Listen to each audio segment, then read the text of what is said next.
Another video on our channel. Welcome to another episode of Start to Spin. My name is Diego, also known as DJ Pretty Boy, alongside my boy Shay, also known as DJ Shay. And together we open this spot to talk about DJ related content such as product reviews, tips and tricks, just tell our stories and share it with you guys so we can share some knowledge. So if you're a new DJ or a seasoned DJ, this is the spot to be. And with that being said, let's roll this intro.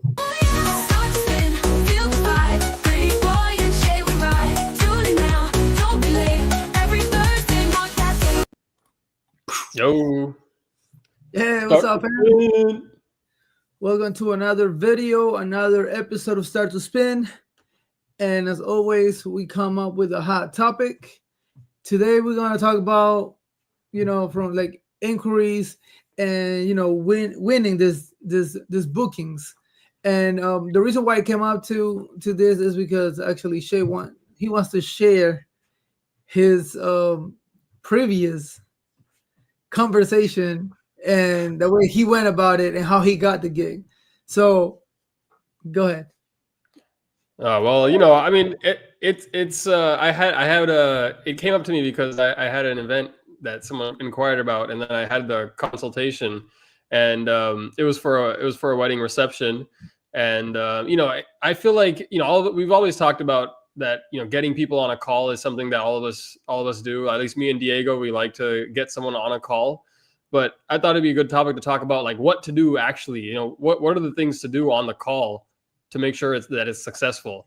Now, I don't have any sales training. Diego doesn't have any sales training. I don't approach it like as if I'm a salesperson. My approach is a lot more, because I'm also, I think it depends where you're kind of coming from as a company, right? If you're a multi-op, you're like a booking manager and you're booking for a bunch of other DJs. I mean, it's totally different the way you approach it. But for us as solo ops, and I think as most DJs on YouTube are, doing this solo op thing, I think I approach it like much more like on a personal level with them, and it's more of just like them. First of all, the main objective is I try to learn about them as much as I can. And I try to remember, and every time before I do a call, I try to remind myself not to talk too much, not to speak too much and listen more. So the way I do it is, I usually call them and I'm like, hey, try to sound super friendly. Like, hey, this is, whatever, blah, blah, blah. And then I kind of start with an open-ended question, so, tell me a little bit more about your guys' wedding and what you guys have envisioned for the day. And it kind of just gives them the stage to just talk about whatever, it could be, sometimes they start from the beginning, they do it timeline wise. Sometimes they talk about we really like this kind of music, and they start talking about the dance floor stuff. And then I kind of just let it be more of a conversation at that point, and then I have obviously there's certain things that you want to get from that conversation. You want to know obviously the times, the dates, you want to know how many guests, obviously the venue, and get a feel for, how much space and how much equipment you'll need. But I really try to just make it like an open conversation and try to let them lead it, because if you talk too much, I feel like what happens is you just feel like, oh, I need to sell myself. I need to tell them, oh yeah, I have sparklers and I have this, and we can do dancing on the clouds, and I can do intelligent lighting and do a spotlight for you guys. But if they haven't even told you that's stuff that they care about, that might not even matter to them. So I usually wait for them to tell me, we wanted, if they talk a lot about the music, then I'll talk about the music. And a lot of times I'll just reiterate what they just said. So if they're like, we like the mix of, Indian music and hip hop, and, maybe start with the classics for older generation, I'll be like, oh yeah, you know what? That's exactly what I do. At the beginning, I'll start with the classics for the, I'll say the same thing. I'll say the same thing that they just said. They're like, oh yeah, this is a great fit. I'll just kind of rephrase what they just told me. So yeah, I mean, I think there's a lot to talk about, but so that I don't keep talking, I think the biggest tip from my end is that listen more, and they'll kind of tell you the answers to the things that you want, and then you can tell them about how you fit in with the things that they want. If they tell you oh, we're interested in really cool lighting, you could tell them more about the lighting you do. But if they're not even, if they don't care about lighting, they don't care about that stuff, then if you're just telling them random facts, they're just going to kind of tune out and be like, oh, this guy's just trying to sell us on stuff. Yeah. So, okay. So this, this call that you have and you talk about this, or you let them talk to you about their wedding, is this before, or like, is this before you guys signed the contract, or Yeah, yeah. is Yeah, after? so this is like the way that my workflow usually goes is they reach out to me, email, Instagram, whatever. I always send. I know we've talked about this before. I always send a link with my prices first, and it shows on there. These are different packages. These are the add-ons, etc. The reason I do that is because then if they reach out again after that, then I know that all right, they're at least these prices are within the range that they're expecting. A lot of times, people won't respond after that. They'll just be like, all right, this is way out of their range or whatever. And so then if they reach out again, I'll say like, oh, hey, like, yeah, I'd love to hop on a call sometime, hear more about, your vision and put together a package that like best fits what you guys are looking for. So then that's kind of how I try to get them on a call. And then, I schedule that and then, yeah, this is like talking about the call leading up to trying to get the booking. So usually after the call, right, it's like if you've had a call with a client, like ideally, I want to be converting a lot of those, because if people are just reaching out an email and then they don't respond, I'm like, whatever, like it was probably the price or something. But those calls, if I've had a call with a client and then they don't book with me, then I really start to think about like, what could I have done better on the call? And then that's when I kind of reflect on things like, did I just talk too much? Did I didn't get a feel for like what they wanted? Sometimes it's not a good fit, in general, you do everything right. But sometimes if you feel like, this one, I felt like it was a good fit, this particular one I had, but then I didn't hear back from them the next day, like anything. So then I was like, kind of like, oh shit, like did something like not, what could I have done better? So that's where I started thinking about this topic and like how to be successful in those actual calls themselves. Okay, well, and kind of the same way that you do it, the way I do it. Uh, so the first thing that is I get the email or the first text message, and I don't know if every DJ or some DJs do this, but I do it because I feel like it's important, at least to me. I want to get to know them first. Like, I ask them if we can meet up on a Zoom meeting, Zoom call, or video chat or whatever, like FaceTime, whatever, so we can talk about their goals, what they're looking for, and all of that, right? So, yeah, it's a risky move because I'm spending time into them. I don't, whether without telling them like how much I charge or anything. I just want to listen to them, feel the vibe, and see if what they looking for I can accomplish.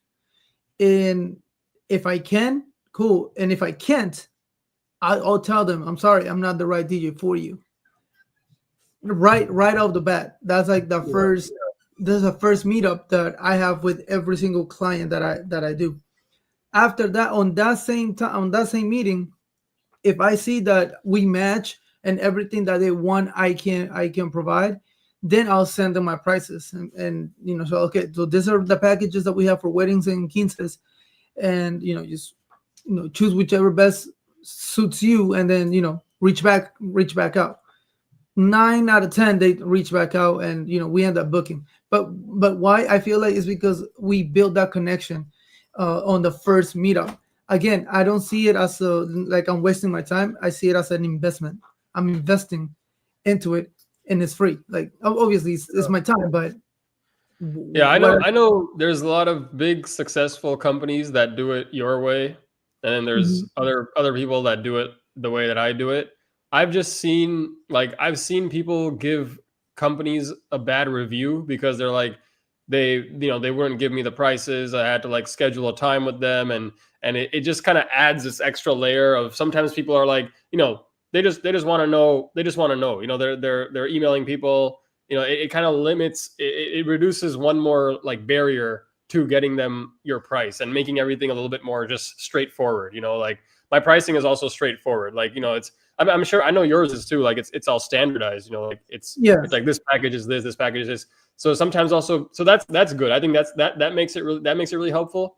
Just I know some clients have also complained before that like if there's some DJs they don't have like standard pricing or like a brochure or like a website. It's like they'll talk to them and be like, okay, yeah, I can do this for 2,000, and it's kind of like seems like they're pulling a number out of their ass. It's not Yeah. versus like a standardized thing. So I mean, I think it helps having that standardized thing, and then yeah, I mean, like I said, I know successful companies that do it exactly the way you do it, because it's true that when you talk to somebody, it's like you're not just the number. They're like, okay, well, this guy's going to be $1,500. Maybe he's 500 or 1,000 more than the other guy, but I really liked him when I talked to him, so I'll be more likely to be okay with that. So that's like the way of thinking for how you do it, and there's a lot of successful companies that do it that way too.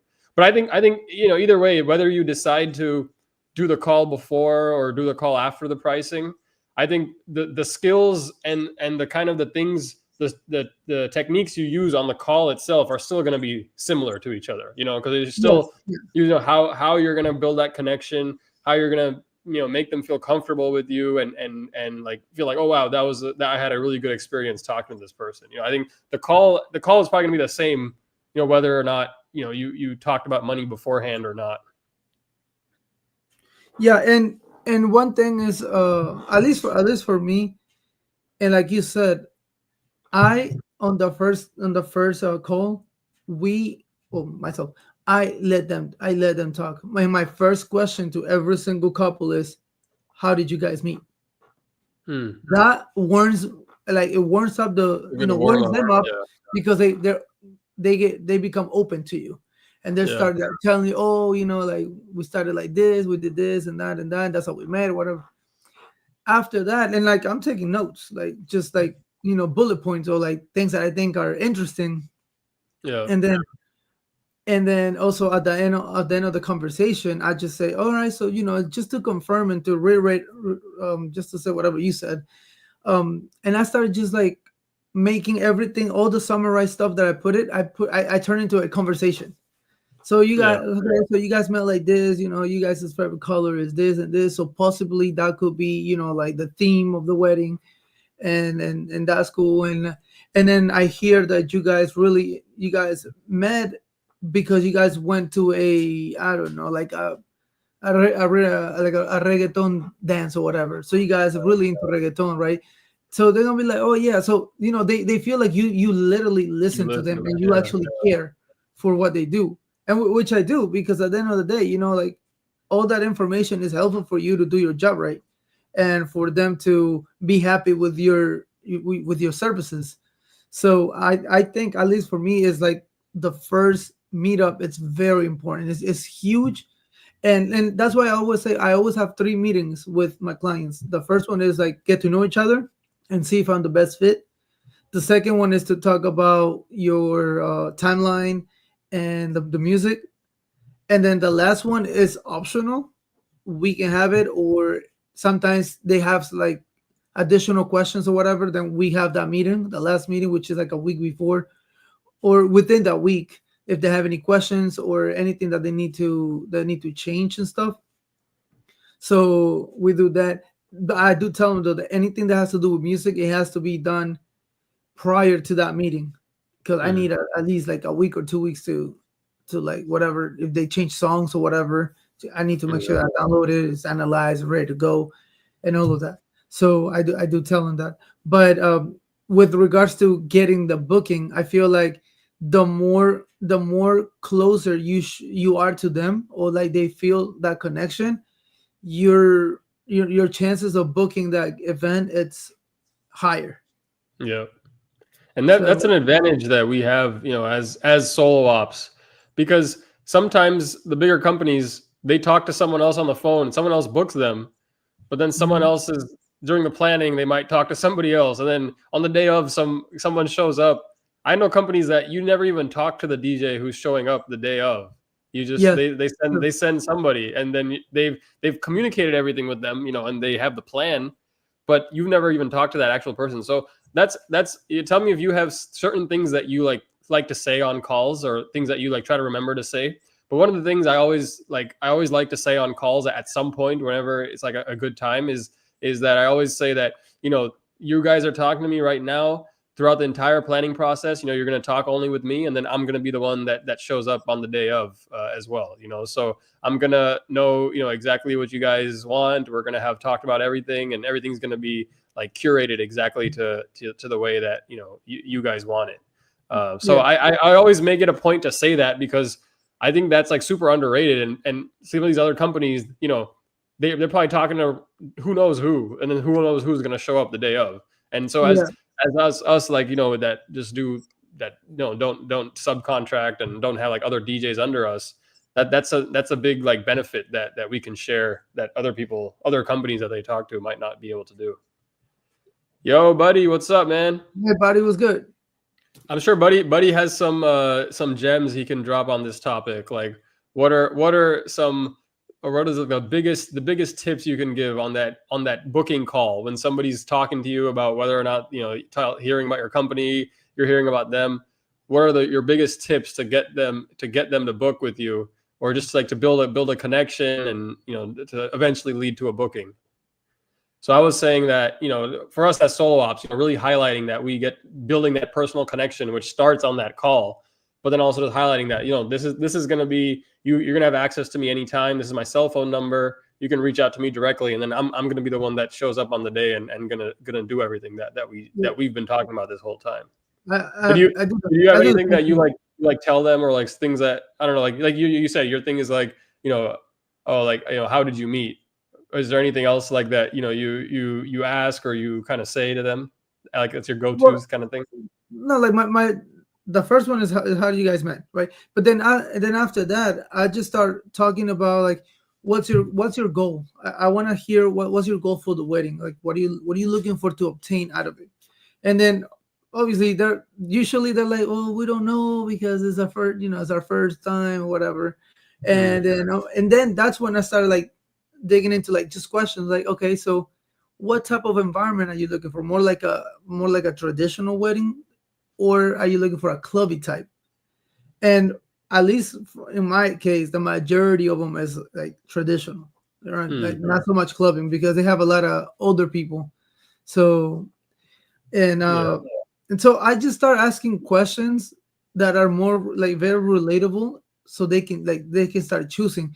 Because again, at the end of the meeting, they in their head, something that needs to stay there is, I just literally built my own wedding with myself, just by answering questions or give them ideas of things that they can do. And another thing that I do is with like, let's say, with like, oh yeah, so we're planning. I'm like, that dinner is always an hour, and they're like, yes. Okay, so what are you planning to do during that hour? Are we having the games? Are you having speeches? Yeah. We're planning to have like 4 or 5 people talk. Okay. After that, have you thought about, doing like the shoe game to see how many people know you guys as something fun? And then I just explain real quick what it is, or be like, oh, what is the type of people that you are inviting? Like, how do you think they're gonna interact with you guys throughout the whole event? So I just start throwing questions that let them like, talk and like just spread it out, like spill it out, everything they got. And then that's one thing I always say too. I'm like, listen, right now I'm like a consulate. I'm just listening to everything that you have to say. I'll put it all together, and at the end of the call, I'll summarize it for you. How you basically, you throw the puzzle at me, and I put it together real quick, and then I give it to you like built for you to have a great idea. Whether you go with me or you go with another DJ, you at least have a base. What you're looking for, because majority of this events or this couples don't know anything, have no idea about weddings, right? So like they don't know how to plan one, and it's at least in like in the Hispanic community. I don't know about the Indians, but in the Hispanic community, they don't really believe in like unless you have a lot of money, but they don't really go for a wedding coordinator or whatever. They do it themselves. So yeah, I mean, I think it's budget.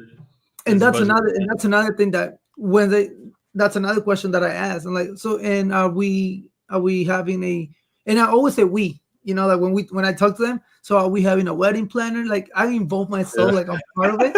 I do that too. I'll talk about it like we're already booked. Like I'll be like, oh yeah, okay, so yeah. I do that. I do that like knowingly because I'm like, hey, I'll just talk about it. Then they can still reject me, but I just talk about it like we're already a team. Like this is Yeah, already exactly. done this. So yeah, but that's like self-consciously like pushing out, on them Yeah. and pushing it to them. So I do ask, hey, Smiley, Yo, what's up, Smelly, bro? what's up, man? How do you do it, Perfect man? attendance. How do you make sure that you end up, booking? And what was I saying? I lost my track. You're saying like subconsciously, like you're saying we. Oh yeah. So I said like, how are we doing this, or how are you planning on doing this? Who's doing the timeline? Oh, I don't know. Like, we gonna have to figure out. Like, I can do the timeline for you guys. I can. I start giving myself like more of the workload, and then that helps a lot too because they feel like Yeah. like you're going above and beyond for them. Yeah, And I think that's was a good gonna thing. say that.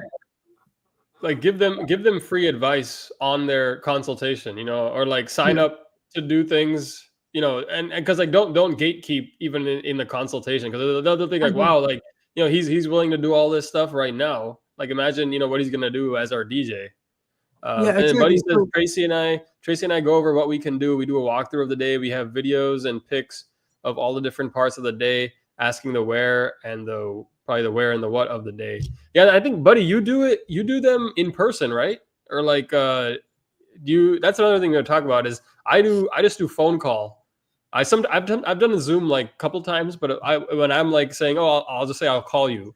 But I think, Buddy, do you correct me if I'm wrong? You do in person or like Zoom only for these like consultations? And then what do you usually do, Diego?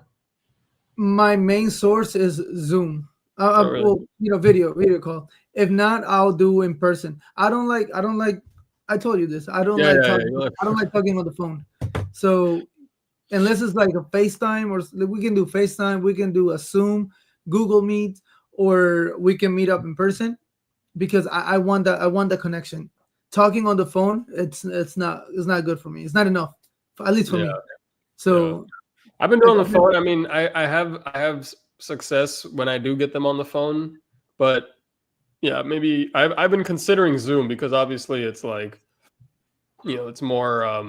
There we go. Buddy does Zoom. Tell them how you're different than other services. We do the first one on Zoom. Yeah, I've been I don't know. I may do Zoom. I just think it's easier to call somebody than I have to be in front of my laptop or whatever. So that's why I do I do the phone call right now.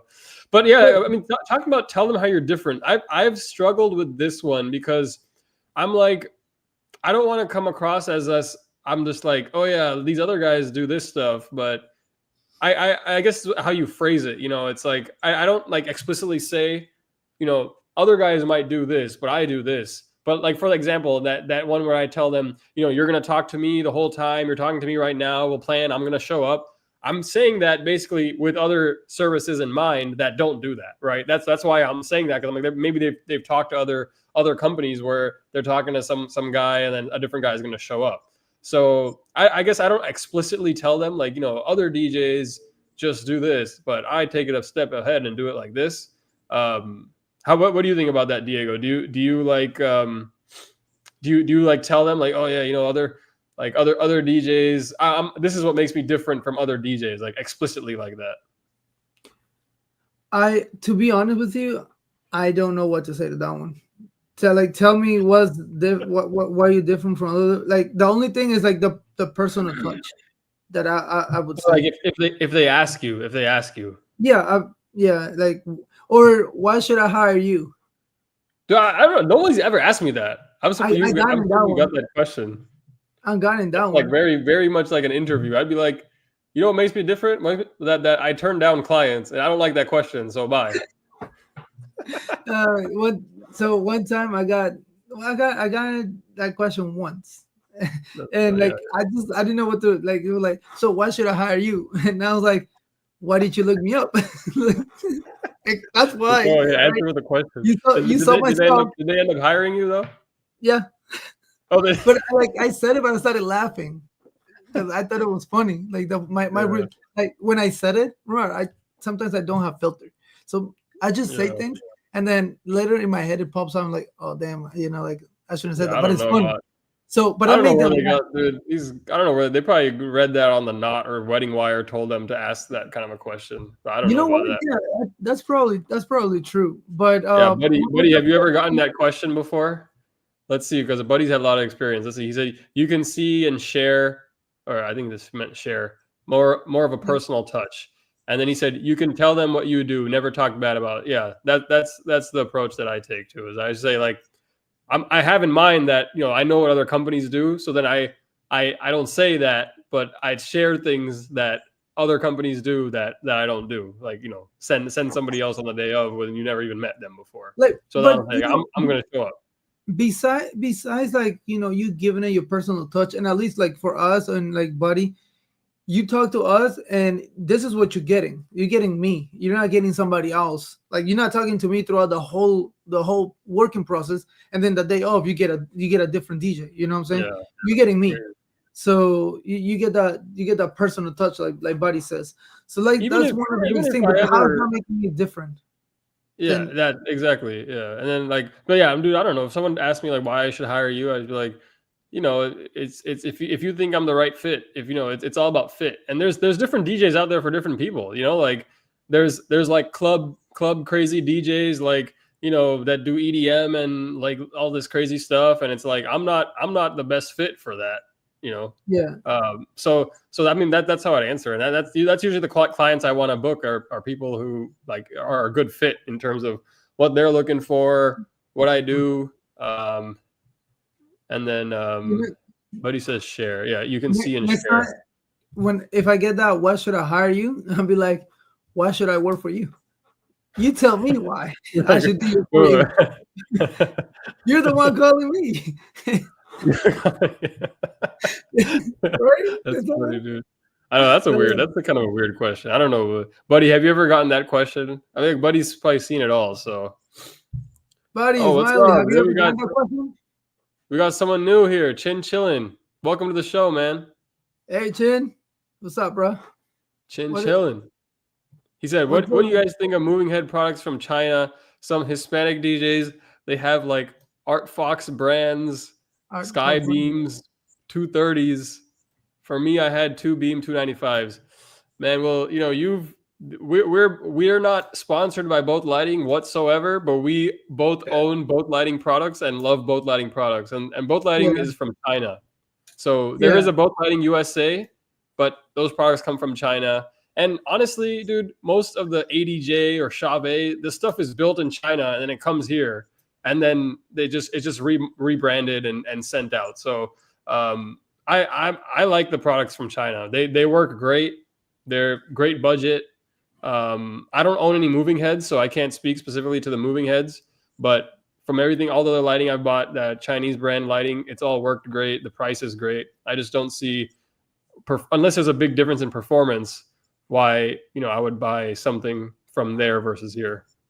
Yeah. So very, very few companies that are very few companies that build or make this moving heads or whatever are from America, but majority of the pieces are from China. They just have, or like China makes them. They come here. They just change the logo and charge more. Yeah. And you think they're a DJ, or do you think that they're like any other American company brand, but they're actually from China. So again, for me, and just to piggyback on what Shay said, Shin, is that any lighting, it's gonna work. Like there's the German lighting, which is the Abe Labs. Like it's just the technology that they have is like so good. But both lighting, it does the job if you are on a budget, like us. It does. I mean, even if not both. Yeah, even not Both Lighting. There's so many other like vendors, like this thing Art Fox. I haven't even heard of that. But I mean, the main thing to look out for. I've seen Art Fox, and a lot of Hispanics do have the Art those Fox. Art Fox, yeah. I've never even heard of that. They're big, bro. Those they're are big lights, yeah. Yeah, that's the other thing. I mean, they have to be comparable. You have to look at like the output. So some of the lights, they'll be less bright or something like that. So you just have to look at the output. Like for example, the both lighting moving heads, they're not as bright. They don't have as many prisms, but the wash lighting is like the same stuff as like the Chauvet one you would get. You know, the Yeah. wash moving heads. But the actual like prisms moving head and the spots and stuff, those ones are where you can have some variation. So they're much more powerful ones. There's ones that have more prisms. So you have when you buy a Chinese product, you have to check that stuff, because it's not going to be the same thing as like some big Chauvet Intimidator. It's not going to be the same thing as the both lighting MH150. Yeah, it all also like depends. So, sometimes it's just that like the battery might die faster on a Chinese product than an American one, but it also depends on how much you take care of it. You know, you gotta take care of your equipment. Everything is a machine. I when I first started, I bought the spider lights, and I buy them from Wish. So that's a Chinese. Two of them cost me like $40, I think, from Wish. It took him, Yeah. it took a month to get here, and I still have them, and they still work. And it's been 10 years and plus. Then Yeah. I also bought parlays. My parlays, I have like 14, 16 parlays. You know, the ones that you have to plug.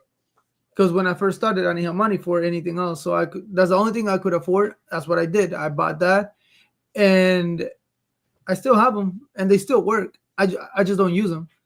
But Yeah. well, actually, never mind. I don't have. My thing overall, red, so that's the thing with lighting is it's you can get it for cheap, and then lighting is one of those things where if it does break during an event, it's not the end of the world. You know, it's not like a speaker that if your speaker breaks because you use some Rockville brand speaker or some, like I say, some Chinese brand speaker, and your speaker gets blown out. That's a much bigger deal at an event than if one lighting fixture goes out, or like it's malfunctioning. So it's cheaper. You're probably going to replace lighting more. Like there's more advancements in light that's happened too. They can become lighter. It becomes battery powered. It gets more, more colors. So that's why I say go cheaper on lighting, spend more on the sound, and making sure that's you have good quality stuff there. That's also my thought process. Go big on sound, because that's the most important part of our business, is the sound that we project. The lighting, it's an add-on to our stuff. But if a light goes out, or if you don't have light, it's not gonna break anything. But if you don't have sound, or your sound is not good, that's gonna kill everything. So always choose sound over lights, at least for me. Yeah. And then Buddy said, going back to the old topic, and then Buddy has some comments on the lighting too. We'll get to that. We've had that asked before, and that's why we go over how we do things. That's responding to when we were talking about people asking, why should I hire you? And then Buddy, okay, so Buddy has Astera tubes. And if you don't know how much Astera tubes are, look it up online and you'll see. But so that's to give context. He says the big thing is the US-based lighting companies, you have recourse if something goes wrong. The stuff from China, you cannot return it. The quality of Chinese Nameco are not always the same as the US names. So yes, obviously if you can afford it, like I'm not gonna tell you not to spend where you should spend your money. But the thing is in the event, in the chance that something goes wrong from the Chinese company, you could literally buy a whole new set of exactly that same thing, buy a brand new like 20 of them, and still be below the price you came out from the US thing. And if you buy from like a decent, like Both Lighting, I buy direct from Both Lighting China. Me too. They actually have pretty good customer service, because I had a light that like the battery was dying really fast.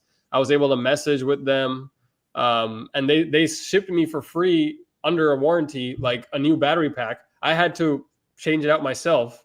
But I mean, for being all the way in China and like, having this fear about it not being good customer service or not having any kind of like, recourse if you have any issues, I've had a good experience with Both Lighting personally. So that's why I like them. So I also had I spoke to one of the representative for Both Lighting when I ordered my IR4s, because one of them just came. It was a little loose. The plate, it was a little loose. Okay. And then I was like, I told him, and he was like, "Oh yeah," but and they replied like the next day, obviously because the time difference. They replied the next day, like, "Can you do this, tighten it here and like unscrew this?"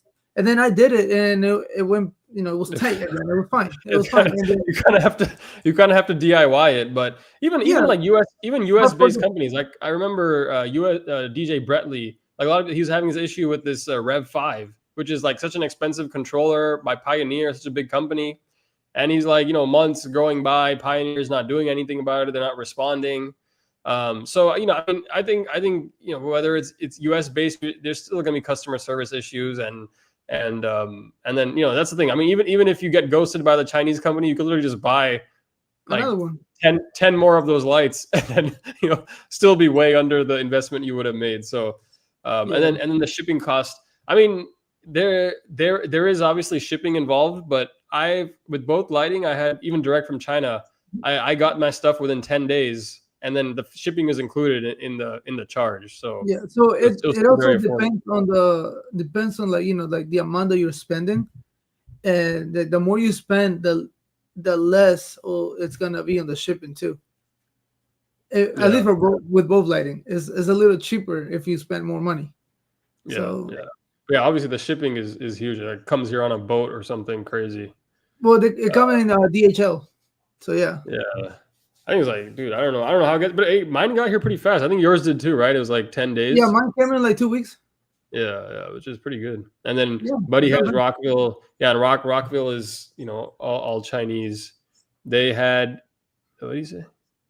They Yeah, had Roadkill. parts. Yeah, They had parts on order for him. Yeah, I don't know. I'm not sure. They had parts on order for him. Yeah, I don't know, but yeah, Rockville, I've had good experience with too. And then you can return stuff within 90 days to them. They give you a little bit of pushback, but you get the customer service aspect. It's pretty reasonably priced, and then they have some oh pretty good yeah, lights on they Rockville. do. At least both lighting for the company that we buy it from, you do have I think it's 60 or 90 days No, to dude, not return. not both lighting, not both lighting. That's the problem with both lighting is you can't like return it easily. So you really have to know. I thought you were able to. I thought you had like 30 or 60 days No, I don't to think so return it. because No. you have to ship it all the way to China then. Yeah, I mean you pay the shipping, but you can return it. I I don't know. I have to I'm not sure about that one. Yeah, I think I'm not I sure. saw it in their thing, but I mean I don't know. I could be mistaken. Maybe I can check. Yeah, Smiley's the king of this stuff. Smiley Yeah, Smiley goes he gets by any means, man. eBay, Temu, he doesn't have any loyalty to any brand. and he needs clothes. He goes to Sheen. The Rockville RF6. Yeah, I mean, dude, Boat Lighting makes those lights for Rockville. So you're getting Yeah, Boat Lighting products. It's nice with Rockville. They have like a US based thing, kind of like Boat Lighting USA is. yeah, Okay, yeah. there we go. But he's saying Pioneer had parts ordered for him. Yeah, so he's talking about DJ Bretley's Rev 5 fiasco. Yeah, I remember seeing all this stuff. But I mean, yeah, Yeah, but it just there's always going to be issues. Some things aren't going to work as great as some things that there's going to be quality control issues. So you take a chance with that, and at the price difference is it's the chance that I'm taking is worth it for me for Chinese lighting especially.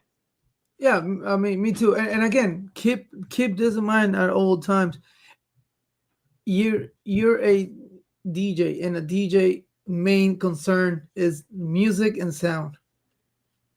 Lights are like the cherry on top.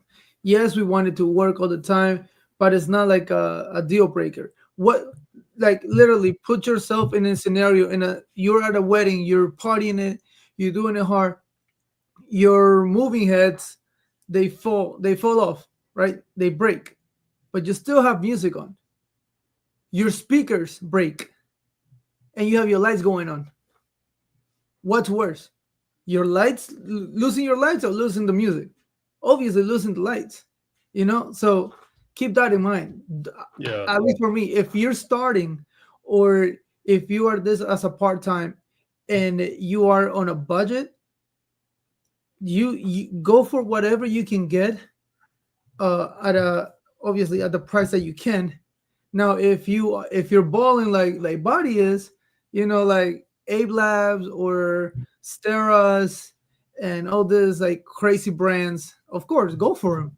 And essentially, it's really the way you use them and how Yeah. you use them. You know what I'm saying? So that's very And very it's the functionality. So like the buddy saying you get what you pay for. Definitely in for some lighting fixtures, I agree. And for your example, the tubes like the both lighting 360 tubes and the Astera, like they're not the same. no, The Astera are brighter. They're more sleek. Like they don't have that big like handle thing on the bottom. Some products, right, like uplights or the wash movers, they're literally identical to the same thing that the US based company sells. So it really I think it depends. Like for those spot movers, yeah, the both lighting ones do not compare to like what Chave, ADJ, some of those like really big concert level movers that they have. Sheds though, which is also a Chinese brand, they have some really nice spot and beam movers that are very powerful as well. yeah, And then because since Chinchin said they're all right lighting for beginner DJs. So yeah, I mean, if you can yeah, afford, I'm not gonna tell you that if you have the money, like don't spend it on something expensive. For people that, especially like Diego was saying, when you're starting out, if you have a budget and there's this barrier, I can pay $300 for an uplight that's the same exact thing as the Chave Freedom Par, right? It's like the same thing as the both lighting S4. There's really no difference between the two of them. They're exactly the same thing. So if I'm gonna buy, I'd rather buy the one from both lighting than buying the Freedom Par. Now, if you're trying to upgrade your lighting and you're like, like Diego, you got the Pocket Pros right now, but yeah, that's a different moving head than like a Chave Intimidator, whatever 1,000, whatever big watt moving head. So, and that's yeah. also different from the both lighting one. So there's different fixtures that fit in the prices and that that you can, some of that will make sense to get from China. Some of them it's like, all right, if you're really trying to level up, then you're not going to be able to find those on certain, like both lighting. Maybe on sheds you can though. Okay, let me hit this one by Smiley. He said he just got two 230-watt R7 beams from AliExpress, added in the sound switch, and they gave a great wash on first dance Saturday. Yeah, dude, dang. I mean, I have to look that up. What's the 230-watt R7? But I think it's probably one of those really powerful beams or spots that you can get. They're not on bothlighting.com, but they're still made in China, and they're probably a great price compared to the similar one of the the Chave or the ADJ. Let me see. Let me look it up. Oh, Yo, what's up, Jason? Dude, Jason's here. But he's at 230 R7. This is the one I was looking at. This one too. It's like $500 for one. I think if I'm not. It depends how powerful it is. Like 230-watt, and then how many prisms it is. No, it's powerful. It's a really good price because usually like the Chave and equivalent for that will be like 1,500 or 2,000. Yeah, so it's. But yeah, dude, Jason's views on lighting. Well, Jason's got the gig bar.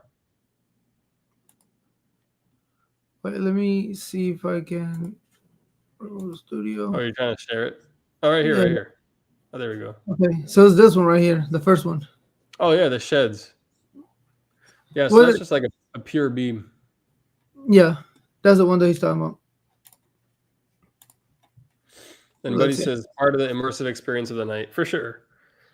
And definitely, I mean, and lighting is one of those things. Like me and Diego are not like big lighting people yet.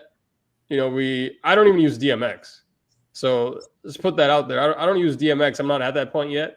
I want to add movers, and so I'm probably going to start with the wash movers because I think they give the most bang for the buck for the space that they take up, and they give such a bright light and cover so much of the dance floor versus like spots or beams, which are way more focused. Yeah, me too. I'm also looking. Okay, yeah. We don't ever say this, but yeah, press the like button, hit the sub, and hit that bell. That always helps get our name out there and help us show up on some other people's algorithms. Oh yeah, we never say that. You King. Thank you, buddy. I got two for $500 on AliExpress. See, dude, by any means, AliExpress. He's used Well, yeah, Temu, you are that's a huge Chinese brand. China company. So, but they're good, bro. They got some good stuff. Oh, nice, dude. Dude, Jason got the two sheds moving heads. The one that look like a it's all wavy on it, like the same one that boat lighting has, right? Those are the ones I have my eyes on. I really like. I think wash moving heads are like the way to start when if you're trying to pick which moving head to get into first. It really is going to give like the most effect for the smallest footprint and the smallest price. Wash, yeah. So the wash moving heads. You talking about the. Well, let me find the sheds one and the boat lighting one. They're like the same thing. Okay, so I have two shed moving heads. Yo, Jason, did you get the one the $500 one for two? Is it Like because this this one one? looks like a jellyfish, like the third one? Yeah, that one. Oh, that's This yours. one. Yeah. That's mine. No, that's you. The first one. Yeah. That's the one. That's the one I'd want to get, and they come in white too from both lighting also. Yeah, the third one. That's the one I was asking about because it's two for Yeah. 500. That's a good price. Yeah, two for 500. That's what I'm saying, dude. So like Chauvet and ADJ, I don't know, one of those two, they sell this exact same moving head, but it's like, let's see if I can find it. How much that one is? Hey, DJ. It's that same one. Bro, oh my god, bro, look at this. You're the one sharing your screen, so. Oh, it's mine? Yeah. Oh. It ain't mine. What the heck? Okay, hold on. Let me get this other one. Chauvet. Look at that. Chauvet Rogue wash moving head. Look at this. $2,000. Nah, bro, it's crazy. Now you're telling me, like, okay, there's obviously different types of lighting out there, but like in this kind of a situation, this is literally the same exact thing. So the one from Chavit, what is it? The what? What is it? Let's see. Oh, okay. Because the two for 400 is 19 by 15. This is 19 LEDs. They don't. Okay. 19 25 watt LEDs. Okay, 25 watts. Okay, so that one says 19 15 watt. Yeah, 19 15. Okay. So there we go. That is a difference. Yeah. So I said corrected. Powerful. But also, I mean, maybe let's see. I'm trying to find. See, they have so many of them, dude. Okay, Rogue RX2 R2X. Okay, yeah, that's the one. R2X wash. Yeah, so it's 1925 watt. Okay, versus the sheds 1915 watt. Okay, so you get 10 more. You're getting 10 more watts per moving head. I mean per whatever diode. But my response to that, you could literally buy 4 of these for $1,000, and you get one of those for $2,000. Yeah. So if you're comparing the light output, you could get 4 lights and have whatever, I don't know the math. You could do the math, but it's $2,000 versus $250. Yeah, so it all depends on what you're looking for, or like maybe getting the two for 500 that's only 15 watts, and then have 2 of the wash effect hexes or the wash effects in the back, which is 250 each. You put it there, and then you have like a whole the whole room is light up just with those things, and you spend less than $1,000 most, and then you have 4 lights that are gonna do the same thing as one of 2,000. Yeah. So okay, let's hit these comments. I got a screen sharing. I lost a bunch of them. Buddy says gig bars are a tool. You need more than one tool in your toolbox. Yeah, I agree. I mean, you need tools, and but yeah, Jason's got the 2 moving heads now, so that's awesome. Smiley says, yeah, probably would respond to one of the other things. Don't hit people in the face with the movers. You want to light above the crowd. You could use wall wash the room. Yep, definitely. And that's why I like the wash moving heads, because you could just set them static and they can kind of wash the ceiling and bounce down. And then during dance floor, they can move around. Do their thing, yeah. Smiley saying, I'm looking at wash moving heads also. I'm going to return the wolf mix. Oh, shit. That's good to know. What? Smiley didn't like the wolf mix. Okay, good. Thank God I didn't. I was about to buy it, but then I went for Sunswitch because it's much easier. It's too much programming. That's good to know, man, because I was thinking about buying it too. Yeah, because it looks nice, but too much programming. Yeah, might be too complicated. Jason says, I believe mine were $219 each for 150 watts. His wash moving heads. Yeah, I think wash lighting for weddings is the way to go, and then yeah, I mean, each for 150 watt in total or per light? For 150 watt. We didn't see that one. And then Smiley says 100%. That's how I looked at it also. And then Buddy says Chave has a better motor. Yeah, I mean, look, like Buddy's the quality, right? The quality of the stuff you buy is obviously on another level than us. And then you're earning, so that's the thing. When you're up at that level, you're marketing yourself as a luxury, product. Dude, I'm not gonna tell you how to spend your money, and you're gonna get a great product, right? When you spend more money. But for me, it's like I spent $2,000 on my RCF HDM 45s. They're $2,000 each, and I'm versus like EVs. But I just can't justify yet spending $2,000 on the Chave, wash moving head, when there's like a $250 option that I could buy 4 of. It'd still be at half the price of that one. It's just when there's that big of a difference, I can't justify it for lighting. Yeah, me too. When it comes to like, well, right now that we're not so like we're not so busy in the DJing. Excuse me, like Buddy is more into the weddings and he can justify much of that. But for us, like the only really big huge purchase that I made was the 44 G2s, and I chose to spend my money on sound rather than lights. So. But he says it's just money. That's something really rich people say. Buddy, you have a Mercedes as a work van, okay? So I don't want to hear that from you. Time is money too. That's the thing, man. The reason why I don't buy battery power lights for wall washing is because sometimes kids will grab it and run off with it, dude. Kids. Yeah. Hey, Chen, I'm with you on that one because a couple of kids have already like grabbed my IR4s and like flip them over, but they never run with it. But they flip them over. They think that's funny.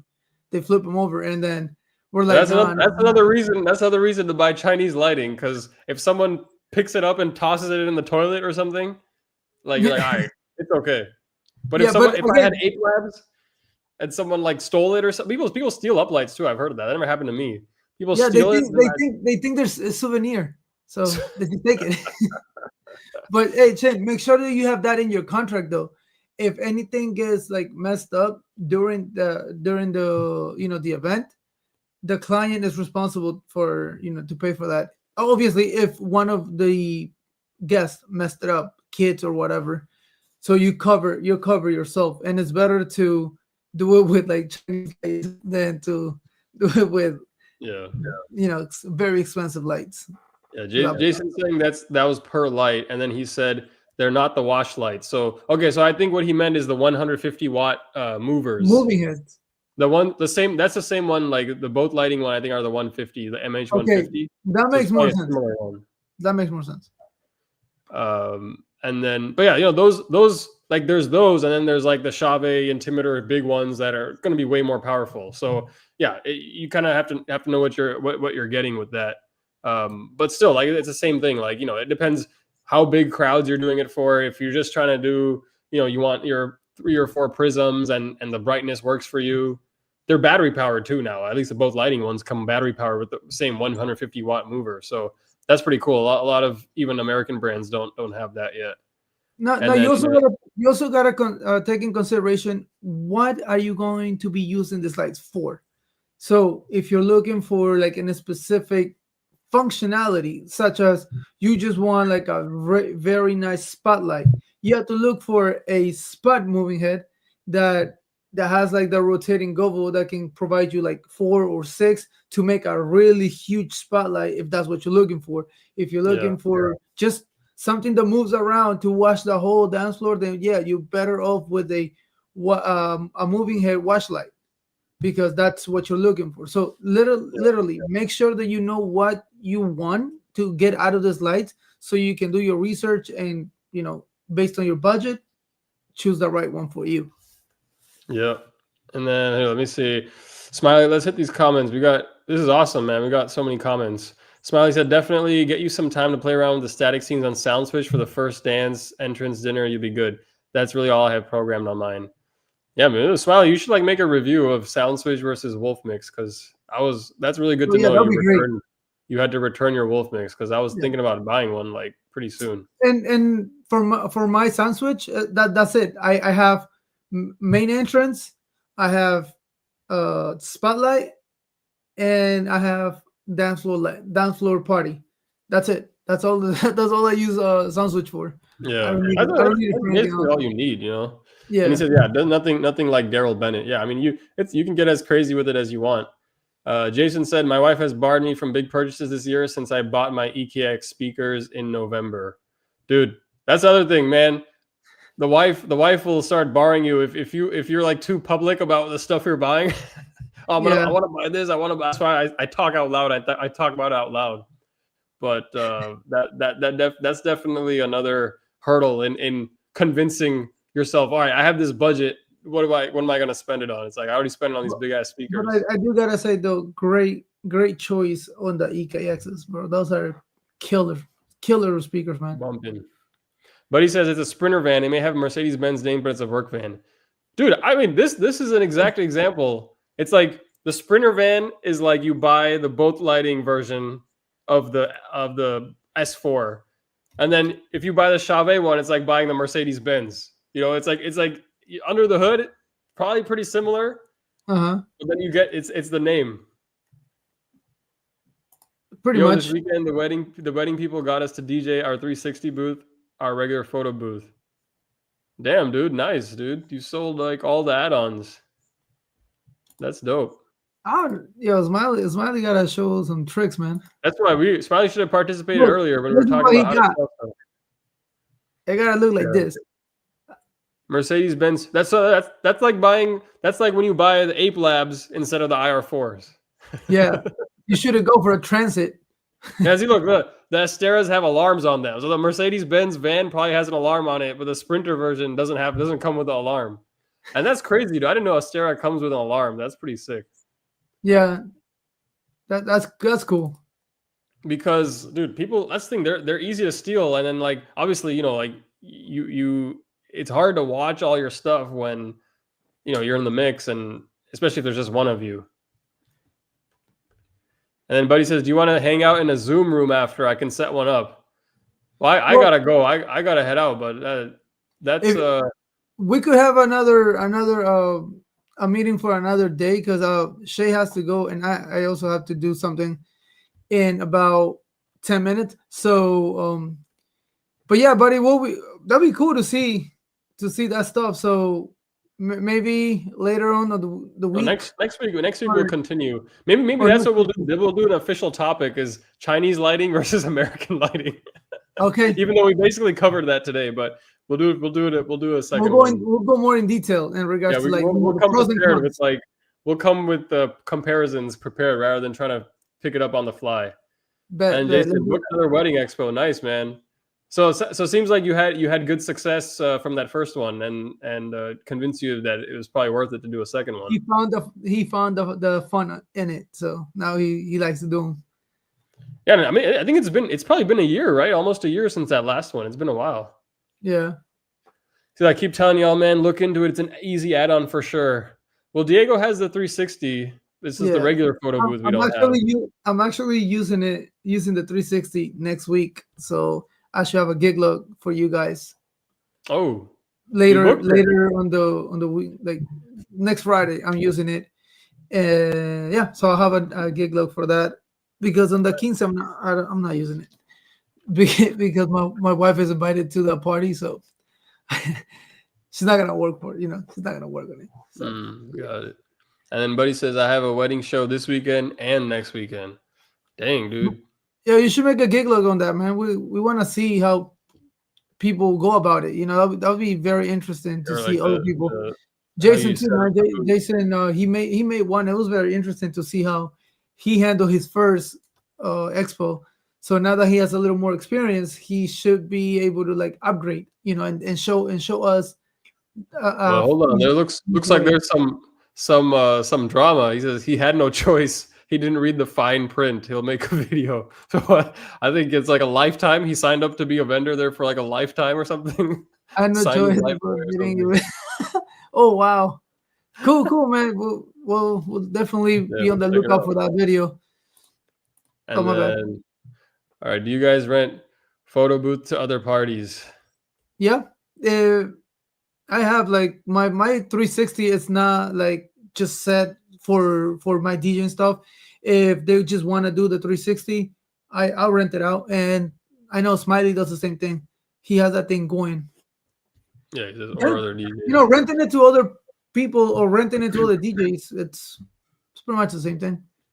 You just sign the contract and then that's it. It's rented. Yeah. So yeah, you're rented to anyone, and any type of income that you can have coming in, and it better if it's passive, even better, so Better. it's totally up to you. But now again, you got to keep in mind in consideration the type of photo booth that you're doing. If you're doing a just like a regular stand photo booth, or you're doing the 360, with the 360 you need someone to be there, because you can't be DJing, and if something goes wrong, people walk around. Even if you have the little extension things, kids still manage to walk around.